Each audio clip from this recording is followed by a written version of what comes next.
Hello and welcome to the WrestleTalk News. I am Luke Owen and this wrestling news is sponsored by Shopify. We'll have more on that from Turbo Jack in just a bit while I put on this rather nice hat. Don't worry, I still embody all of the same mediocrely delivered wrestling news that I did before, but now I've got a new hat. Which is something Mox can also say if you want to say that chopsticks jammed into your head is a new hat. Jon Moxley became a viral sensation yesterday after a clip of him from New Japan Strong's Independence Day show during a Doomsday no DQ match was posted online. He was teaming with Homicide to take on Jun Kasai and El Desperado, and during the rather violent and bloody match, Kasai stabbed Mox in the head with a bunch of chopsticks, leading to this image. Divided opinions, as you'd imagine. Some people thought it was awesome because it's pro wrestling, and pro wrestling is inherently a little bit silly. But there were others who felt that this was a step too far or a major step down for Jon Moxley, with one fan even saying this was a major downgrade from his time in WWE. So I just want to remind people that this was Moxley in WWE. And this. And this.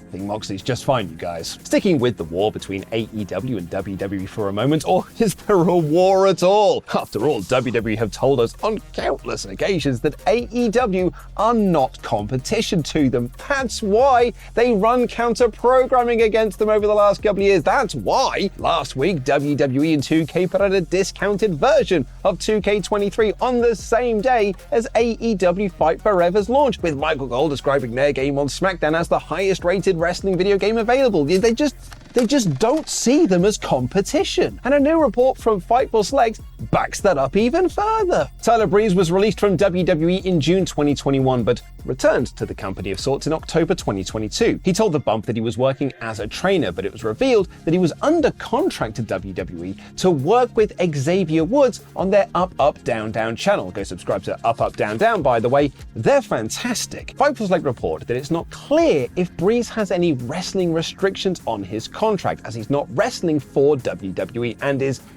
technically just there for the video game stuff. But he was announced to have his first match since June 2021 when he wrestles for Prestige Wrestling on September 1st. So it looks like he can take bookings elsewhere, but not All Elite Wrestling. A source told Fightful Select that his contract specifically says that he cannot appear on any AEW television programs because, altogether now, they're not competition.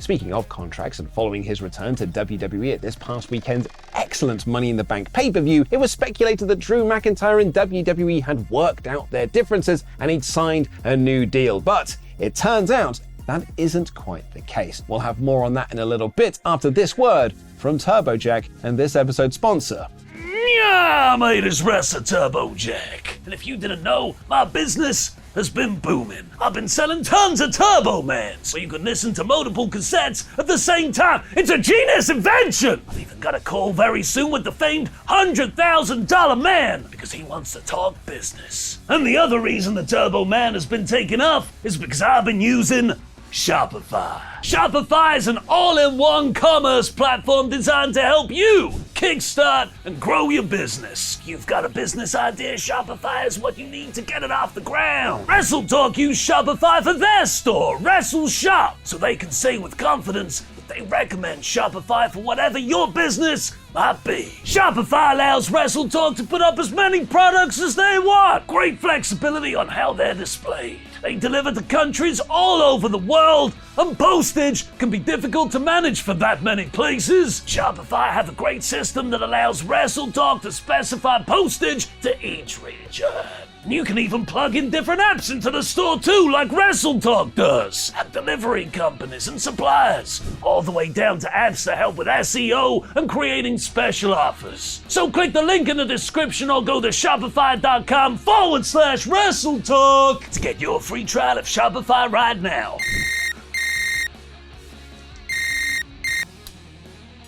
Now, excuse me, I've got to take this call. Hello? $100,000 man? I would like to use you to buy the Turbo Man business. How many zeros? Oh, you got yourself a deal. All right, I love you. I love you. Bye.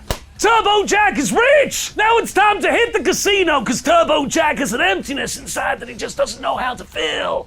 I definitely won't lose all this money, thanks to Shopify for making Turbo Jack rich.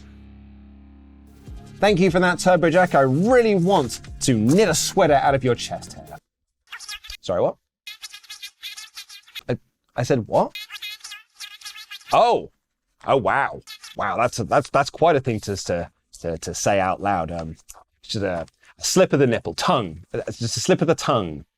Back to Drew McIntyre, and despite Michael Cole and Triple H making overt references to the reports of Drew's unhappiness in WWE, it looks like there isn't actually a new deal for the Scottish psychopath just yet. PW Insider are reporting that Drew and WWE came to an agreement on a strong storyline to bring him back into the ring, but the two parties have not started conversations about a new deal, primarily because there's so much time left before his current deal expires. Dave Meltzer added to this that Drew's contract has actually been extended because of the time he took off after WrestleMania to deal with his injuries, saying that his deal will end sometime around WrestleMania 40 or close to it. Sean Ross Sapp over at Fightful Select has also backed up this report, saying on his Backstage Report podcast that Drew has not signed a new contract and negotiations have not started between these two sides. SRS also noted that comments made by Triple H during the press conference following Money in the Bank, where Papa Tripp said that he and Drew have been on the phone since Mania,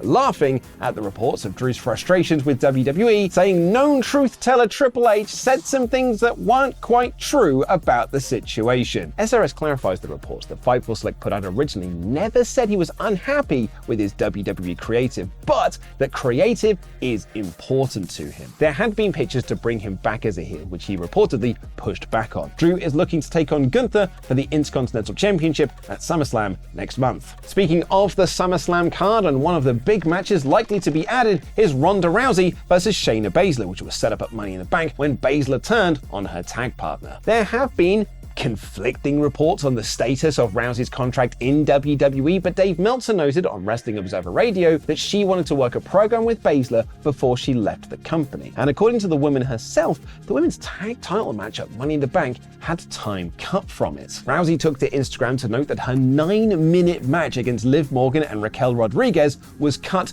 3 times before they went through the curtain. But a match that went way longer than most people expected, seeing as though their previous pay-per-view match went 70 seconds, 1 second away from being nice, was Rhea Ripley versus Natalya from this past Monday's Raw, which was a certified banger. And it's not just us here at WrestleTalk and fans online that liked the match, as Fightful Select report that WWE themselves were very impressed. A higher up in WWE, in fact, contacted SRS to tell him that it should be the first thing he watches when he gets back home from his travels to London last week, although we all know that he should probably just watch more Naked Attraction. Fightful add in their report that WWE really liked the gritty nature of the match and that Rhea's mouth was legit busted open as both of them were laying in their strikes. Fightful Select notes we've heard that both women backstage told others how much fun they had. And that, ladies and gentlemen, is what I want more of here on the WrestleTalk News. So this is a call out to you, Mike Johnson, Dave Meltzer, Sean, Amanda Savage, and all the rest of you. Give me stories about wrestlers having nice times hitting each other in matches. That's what I want here, but let's now talk about wrestlers hitting each other backstage. Segue. Ricochet and Logan Paul filmed a brawl backstage following their Spanish Fly botch that took place at Money in the Bank, and we now can officially call it a botch because one of the men involved in the move has used that word to describe it. On his Impulsive podcast, Logan Paul said there was a botched move with a dangerous landing. I walked away this time relatively unscathed. He went on to describe how the move went wrong and added they went crashing through the tables, scraped my shoulder, I hit my head on the thing, I'm fine, no concussions or anything, but it's just a wild sport, man. I don't know what I'm doing. It's okay, Logan, I don't know what I'm doing in this chair either, but I will keep faking it until I make it. By the by, I met someone at our Money in the Bank watch party that admitted that she was a fan of the Impulsive podcast. And she was an actual adult.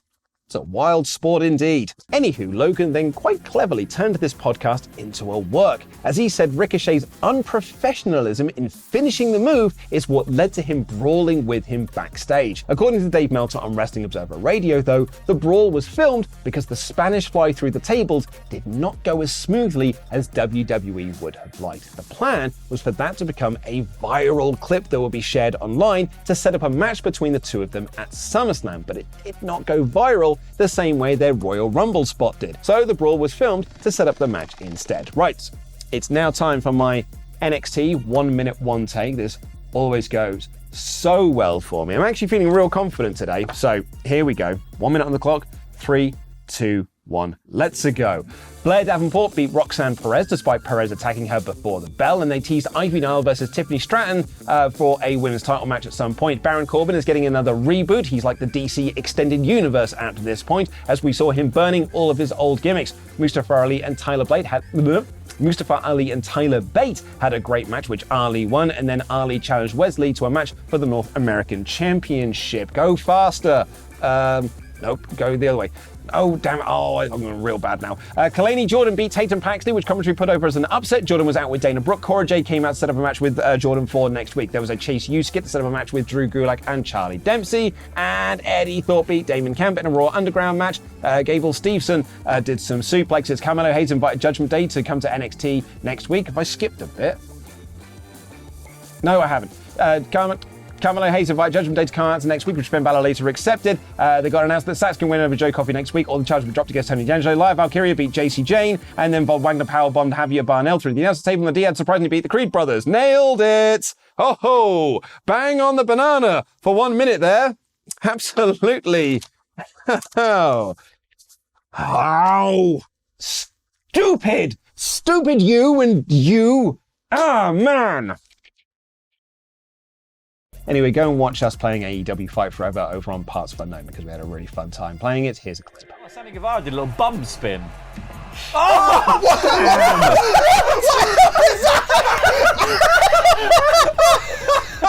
Who was that? Christian. Christian Gage. Christian jumped to the outside. I've had enough of this. My planet needs me!